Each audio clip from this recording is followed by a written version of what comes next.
Communiqué du gouvernement sur la situation sécuritaire et sociale. Les 5, 6 et 7 janvier 2017, des soldats ont manifesté dans plusieurs villes de Côte d'Ivoire. Le président de la République a immédiatement dépêché le ministre auprès du président de la République, chargé de la Défense à Bouaké, pour écouter les soldats et comprendre les motifs de leur mécontentement. Ces soldats revendiquaient d'une part le paiement de primes et d'autre part l'amélioration de leurs conditions de vie. Il est à noter que ces soldats, issus des ex-forces armées des Forces Nouvelles, FAFN, avaient été désignés pour participer à des opérations de sécurisation du processus de sortie de crise de 2007 à 2011. Les dispositions de l'accord politique de Ouagadougou prévoyaient à l'époque leur prise en charge par le budget de l'État. Durant toute cette période, ces soldats n'ont perçu ni prime ni salaire, contrairement aux autres soldats. Concernant leurs conditions de vie et de travail, les soldats ont exprimé des préoccupations de toutes les forces armées sur la qualité de l'alimentation dans les casernes, l'équipement, le logement, ainsi que le délai d'avancement d'un grade à l'autre.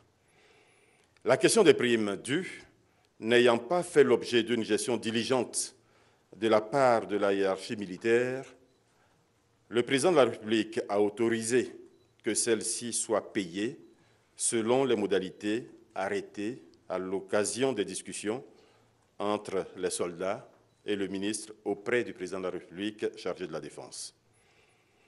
Cependant, le président de la République et le gouvernement tiennent à rappeler qu'ils désapprouvent ce mode de revendication qui va à l'encontre des missions des forces de défense et de sécurité, missions de protection des populations et du territoire national.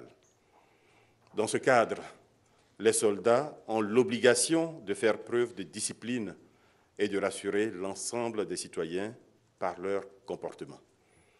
Par ailleurs, des dispositions ont commencé à être prises pour améliorer les conditions de vie et de travail de l'ensemble des militaires, des gendarmes et des policiers, conformément à la loi de programmation militaire et à la loi de programmation des forces de sécurité intérieure, votée le 11 janvier 2016 par l'Assemblée nationale. Le président de la République et le gouvernement déplorent les événements du mardi 17 janvier 2017 qui ont occasionné 4 décès et plusieurs blessés. Et ils expriment leur compassion à toutes les victimes ainsi qu'à leurs familles. Des enquêtes sont en cours pour situer les responsabilités. Le président de la République a instruit les grands commandements de l'armée, de la gendarmerie et de la police, ainsi que le ministre chargé de la Défense d'initier des rencontres avec toutes les composantes de nos forces de défense et de sécurité afin de recenser toutes leurs préoccupations. Le chef de l'État demande donc à l'ensemble des militaires, des gendarmes, des policiers, des douaniers, des agents des eaux et forêts et des gardes pénitentiaires de contribuer au retour au calme. Le président de la République les assure de sa ferme volonté d'améliorer leurs conditions de vie et de travail et de construire des forces républicaines au service de la nation.